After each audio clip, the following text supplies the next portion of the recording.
Bom dia, alunos do primeiro ano do Levindo, que é o professor Acílio, né? Espero que todo mundo esteja bem. Chegamos ao PET volume 6, né? E como sempre, eu faço um vídeo passando pelas 4 semanas, né? Falando sobre esse PET. Devo reforçar, como sempre, que você está sempre lá disponível no Google Classroom, no Conexão Escola, né? Às terças-feiras e quartas-feiras no Conexão Escola. E no Google Classroom, qualquer horário, vocês podem me chamar. Também vou deixar material complementar para a resolução dos PETs, né? Vocês vão fazer lá no Google Formulário, né? Ou escrito, mandar para o meu e-mail também. E é isso. Quero também reforçar que eu sei que está muito difícil, mas o final do ano está se aproximando. A gente tem mais alguns PETs aí pelo meio do caminho e eles vão ser contabilizados, né, para aprovação ou retenção do aluno. Então, acho importante cumprir os prazos estabelecidos pela Secretaria de Educação para que lá em janeiro, né, a gente tenha mais um PET e tenha também o fechamento do ano letivo, tá bom? Então vamos dar uma olhadinha no que esse PET está pedindo. Eixo temático, mundo contemporâneo, mundo em processo de globalização. O tema é nacional desenvolvimentismo, neoliberalismo e globalização. Aí assim, vou deixar material complementar, né, vídeos explicando, mas aqui no texto também ele sempre começa com os conceitos, né? O conceito do que é nacional desenvolvimentismo, né? Que é o conceito de política econômica baseada na meta de crescimento da produção industrial e da infraestrutura com participação ativa do Estado como base na economia. Então, no nacional desenvolvimentismo, o Estado, né, ele tem uma meta, ele interfere na economia e ele tem uma meta para ter um crescimento geral do país, seja na produção industrial ou na infraestrutura. Neoliberalismo defende a absoluta liberdade de mercado e uma intervenção estatal mínima sobre a economia, só devendo esta ocorrer em setores imprescindíveis. O neoliberalismo, que no liberalismo econômico, né, aquele estabelecido pelo Adam Smith, o governo não interfere na economia. O neoliberalismo é a volta dessa política, né? O neo quer dizer novo, quer dizer que o governo não interfere na economia, né? A economia é livre, a economia vai ser regulada pela lei da oferta e da procura. Globalização é um dos processos de aprofundamento internacional da integração econômica, social, cultural e política. Globalização é aquela política, né, de que os países eles estão ligados, né, não só economicamente, mas até culturalmente. Globalização a gente vê muito na indústria da cultura mesmo, né? Uma série produzida, por exemplo, nos Estados Unidos, o mundo todo vê. Nós aqui no Brasil a gente pode ver uma série do Japão, da Rússia, né? E na economia também a gente está ligado. O Brasil, por exemplo, é um país que ele tem que buscar parceiros econômicos no mundo todo, né? A gente comercializar com a China, com o Líbano, com países do Oriente, com os Estados Unidos, com os países vizinhos aqui, como a Argentina, Paraguai, Uruguai, tá bom? Aí a gente tem uma imagem e aí um texto, né? As relações do Brasil internacional, desenvolvimentismo, neoliberalismo e globalização. Ó, número 1, conceitue o neoliberalismo. Então você vai voltar lá no conceito, né, que a gente acabou de passar, e falar o que é neoliberalismo. 2, defina a globalização. Também volta lá no conceito e escreve, né, que a gente acabou de falar o que é globalização. 3, o que se entende por nacional desenvolvimentismo? Mesma coisa. Tem as 3 primeiras são dos conceitos. Então é só voltar lá atrás e colocar. Analise o texto. Uma das palavras mais utilizadas por Collor desde a campanha eleitoral era moderno.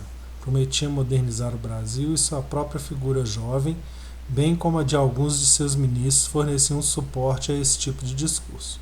Por modernização, Collor entendia a diminuição do papel do Estado e que incluía a defesa do livre mercado, a abertura para as importações, o fim dos subsídios e as privatizações. Para o presidente, a que o texto se refere modernizar. O Brasil significava: letra A, nacionalizar os setores econômicos mais importantes do país. B, proteger a economia do país por meio de protecionismo estatal. C, adequar o país à nova realidade do neoliberalismo mundial. D, implantar um modelo econômico intervencionista no país. Letra E, reduzir a pobreza do país por meio da abertura econômica. Aqui você vai interpretar o texto, né, e uma delas, marcar apenas uma, né.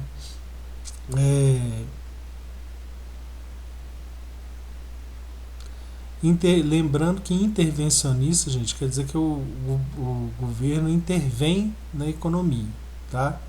Aí aqui, conforme a interpretação, vocês vão marcar. Então, acabou semana 1. Semana 2. Tema: os partidos políticos e sindicatos no Brasil. Tem conceito, sindicato, partido político. Tem texto, vídeo sobre a Era Vargas. Vou deixar lá linkado. E aí a gente tem o texto dos partidos políticos e sindicatos no Brasil.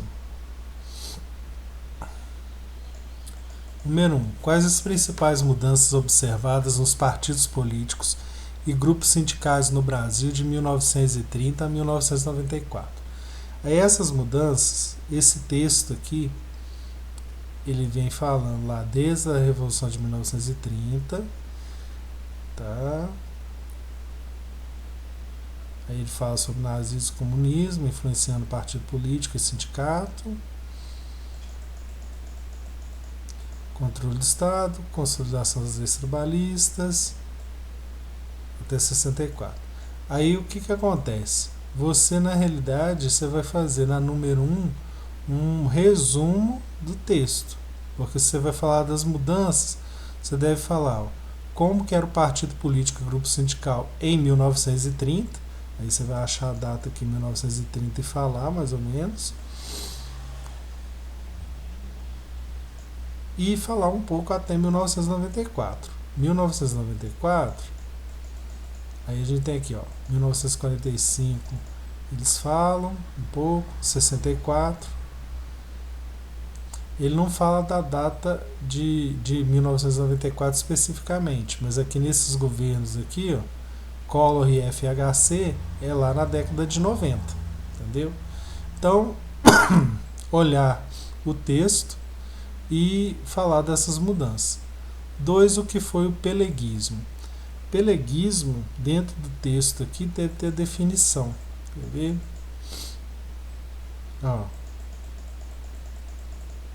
Aqui, nesse parágrafo, é o primeiro, segundo, terceiro, quarto parágrafo.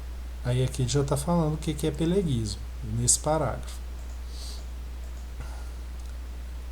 3. Quais as características do novo sindicalismo? Aí do novo sindicalismo, você vai falar no finalzinho aqui,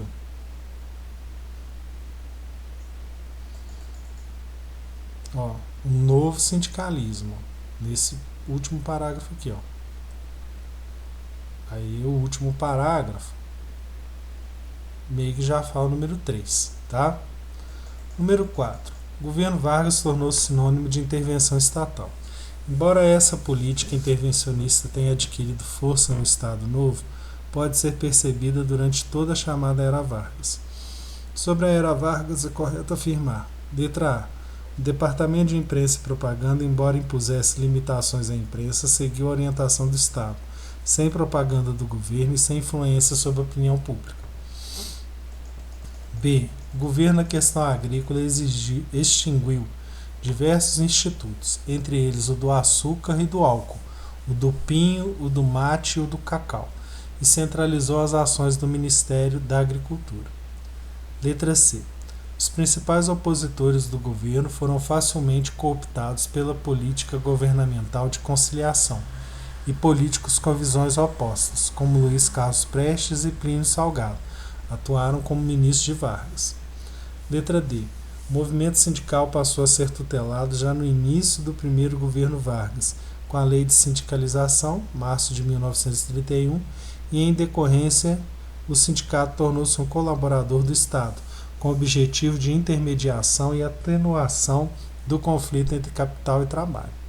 Letra E. O Brasil, com a implantação do Estado Novo, conseguiu a tão sonhada paz social, e o governo Vargas implantou, pela via da conciliação política, um governo de coalizão entre socialistas e integralistas. Bom, isso não é na interpretação de texto, né? No material aqui não deixou literalmente um texto para ser seguido, né?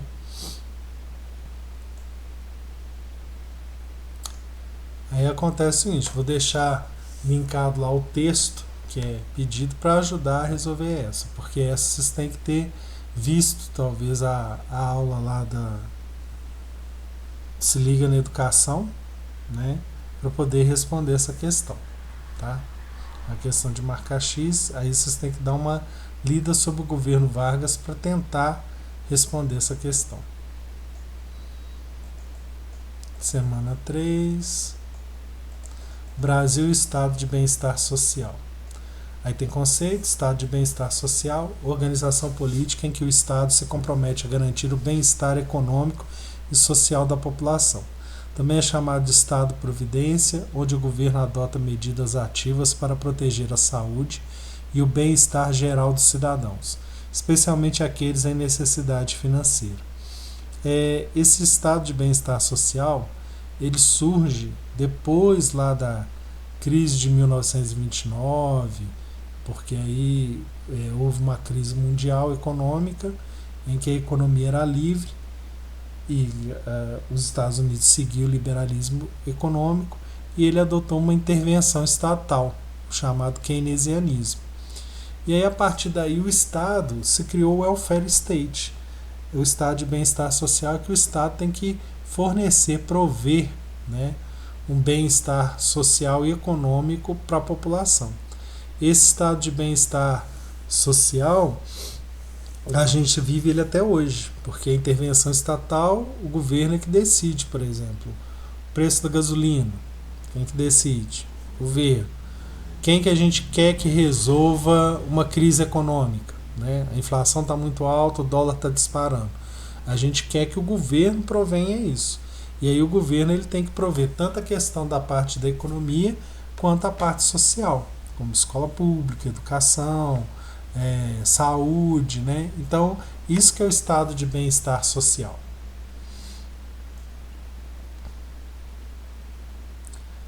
A gente tem um texto, o bem-estar social no Brasil, aí falando também da crise de 1929, como terminei de falar, que foi a origem de tudo. E tem aí, número 1, o que foi o estado de bem-estar social? Você pode pegar, deixa eu ver aqui no texto, tem uma definição. Ó, tem, tá vendo? O segundo parágrafo, ou você ir lá no conceito, né? 2. Qual era a finalidade do estado de bem-estar social?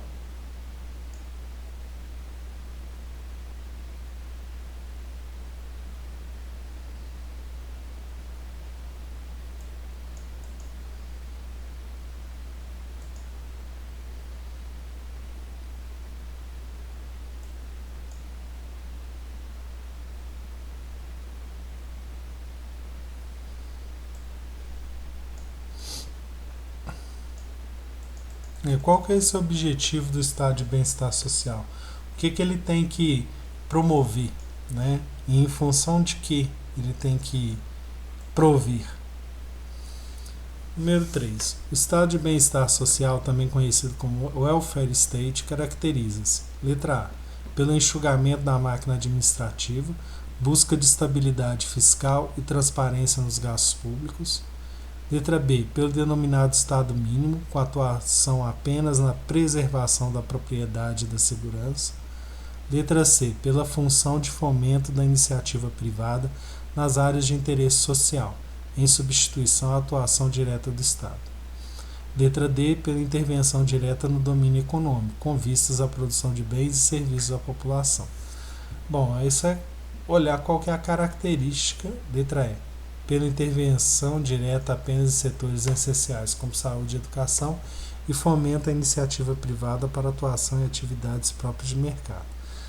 Essa é uma questão de marcar, é uma das alternativas, baseado no que você entendeu do welfare state, marcar apenas uma. 4. O estado de bem-estar social, ou welfare state, implantado em várias partes do mundo, mas principalmente na Europa após a Segunda Guerra, pressupõe que: letra A, o livre mercado, o individualismo e a meritocracia são direitos naturais, devendo o Estado garanti-los, porém não interferindo em sua autorregulamentação. Letra B, haja o fim da propriedade privada, a constituição de uma igualdade universal e a proibição da livre iniciativa. C. A propriedade privada é um direito humano inalienável e requisito para o exercício da cidadania e do direito à rebelião contra governos ilegítimos. Letra D. A educação, a assistência médica, o emprego, a renda mínima, a moradia e a liberdade de expressão são direitos de todos os cidadãos e devem ser garantidos pelo Estado. Letra E. O Estado deve controlar todo o corpo social, tanto na esfera pública quanto na privada, sem espaço para as liberdades individuais e oposição de ideias. Então, lê com atenção o que define o welfare state, né? O que ele pressupõe. Aí, dentro dessas alternativas, é o que casa com a definição dele. Chegamos à semana 4. A construção de direitos no Brasil. Tem os conceitos, né? Racismo é o preconceito ou discriminação baseado em diferenças biológicas entre os povos. Xenofobia consiste no medo ou aversão em relação aos estrangeiros. Discriminação, ato de segregar ou de não aceitar uma pessoa ou um grupo de pessoas por conta da cor da pele, do sexo, da idade, credo religioso, trabalho, convicção política, entre outros. Preconceito, sentimento hostil assumido em consequência da generalização apressada de uma experiência pessoal ou imposta pelo meio. Intolerância.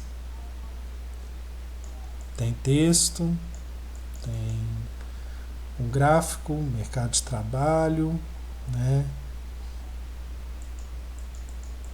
Aí tem sem instrução ao fundamental, aqui tem uma parte sobre o ensino e aqui é uma taxa conforme o nível de instrução da população. Atividades, texto. A desigualdade na construção da história brasileira.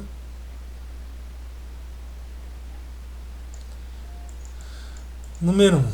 A estimativa do Banco Mundial é que cerca de 5,4 milhões de brasileiros atinjam a extrema pobreza, chegando ao total de 14,7 milhões de pessoas até o fim de 2020, ou 7% da população. Os momentos de crise como a pandemia causada pelo coronavírus atingem de modo mais evidente aos mais pobres. Um dos fatores indicativos para definir a pobreza extrema está relacionado com a segurança alimentar.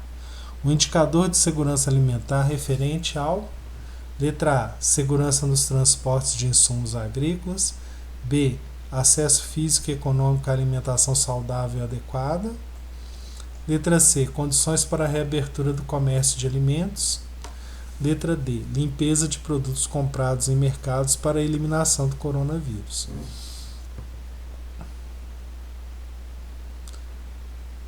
Aí, assim, indicador de segurança alimentar referente a um desses aspectos aí. Se é segurança no transporte de insumos agrícolas, quer dizer, na transferência, né, do produto agrícola. B, acesso físico e econômico, alimentação saudável e adequada, de poder ir e ainda por cima ter condições de comprar alimentação saudável e adequada. Letra C, condições para a reabertura do comércio de alimentos. Ou letra D, limpeza de produtos comprados em mercados para a eliminação do coronavírus. 2. De acordo com o texto, quais as causas da desigualdade social no Brasil? Aí você tem que voltar aqui no texto.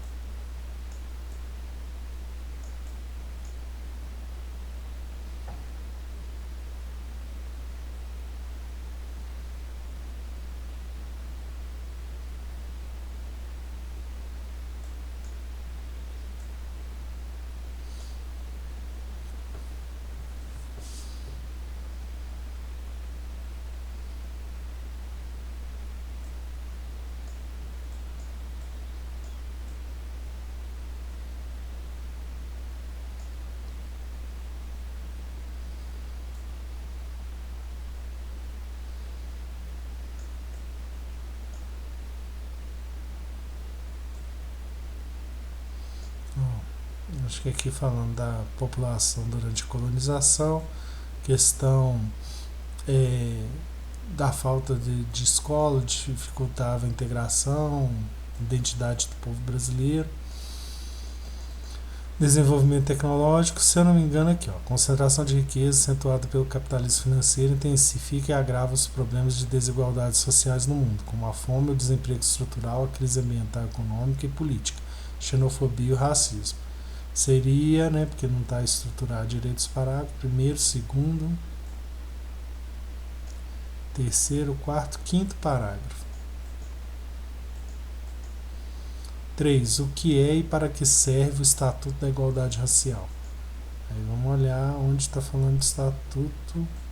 Aqui, no finalzinho aqui está falando de Estatuto da Igualdade Racial. Você lê o último parágrafo, que deve ter a resposta. Número 4. Analisa o gráfico. Rendimento habitual médio mensal de todos os trabalhos e razão de rendimentos por sexo. O gráfico demonstra um forte desequilíbrio entre os salários recebidos por homens e mulheres. O mesmo estudo ainda afirma que, apesar das mulheres ganharem menos que os homens, trabalham mais, 54,4 horas semanais contra 51,4 dos homens. Segundo o IBGE, essa diferença se deve a 2 fatores principais. Número 1.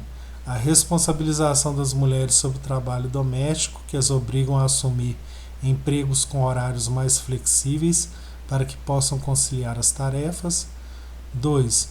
O preconceito contra a mulher refletido nas contratações para cargos de chefia e gerência. Esses estudos evidenciam que no Brasil ainda há uma forte desigualdade. Letra A, de gênero. B, religiosa. C, racial. D, jurídica. Só marcar X numa dessas, tá bom? E é isso, gente. Falei bastante, são 4 semanas. Espero que não tenha cansado muito vocês. Agradeço quem escutou até aqui. Façam as atividades no tempo certo, não percam nenhum prazo e estou disponível para tirar qualquer dúvida, tá? Muito obrigado.